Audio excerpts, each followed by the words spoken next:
Coucou, moi c'est Laetitia Defoy, je suis cofondatrice de DrepaCare, l'application mobile qui aide les drépanocytaires à mieux gérer leur maladie au quotidien. Moi c'est Mara, fondateur et président de l'association Je Joue, Je Donne.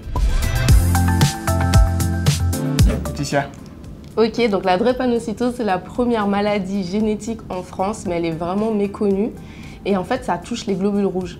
Nos globules rouges, au lieu d'être ronds, ils sont en forme de lune, de banane, de demi-lune, et en fait ils se coincent dans les petits vaisseaux parce qu'ils sont rigides. Et ça nous crée des crises vraiment douloureuses qui nous mènent souvent en fait à l'hôpital et sous morphine pendant des jours.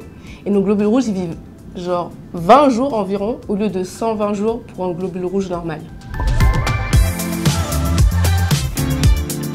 Le lien entre le don de sang et la drépanocytose, c'est que les drépanocytaires peuvent souvent avoir besoin de transfusion lorsque on est en anémie chronique et que l'hémoglobine ne remonte pas. Et certains sont sous échange transfusionnel, donc c'est-à-dire que tous les mois, on va leur enlever du sang, on va leur donner des poches de sang d'un donneur. Il faut savoir qu'en France, les malades de drépanocytose sont majoritairement d'origine afro-antillaise. Pour répondre à leurs besoins, il est important que les donneurs soient également de la même origine. On dit alors qu'ils ont un sang rare.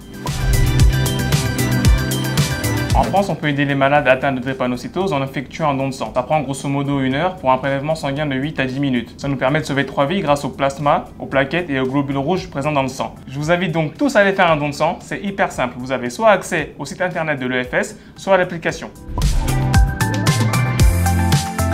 Moi, je me suis engagée dans cette cause parce que vraiment le don du sang, c'est super important et ça sauve vraiment des vies. En fait, on dit ça comme ça a l'air d'une phrase pub, mais moi, personnellement, ça m'a déjà sauvé la vie 2 fois.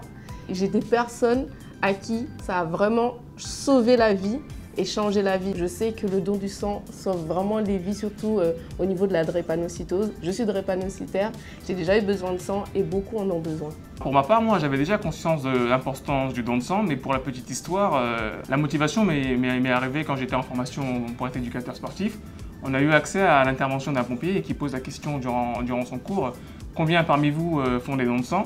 On était une promo de 30 élèves et sur les 30 élèves, on était simplement 2 à répondre favorablement à cette question-là.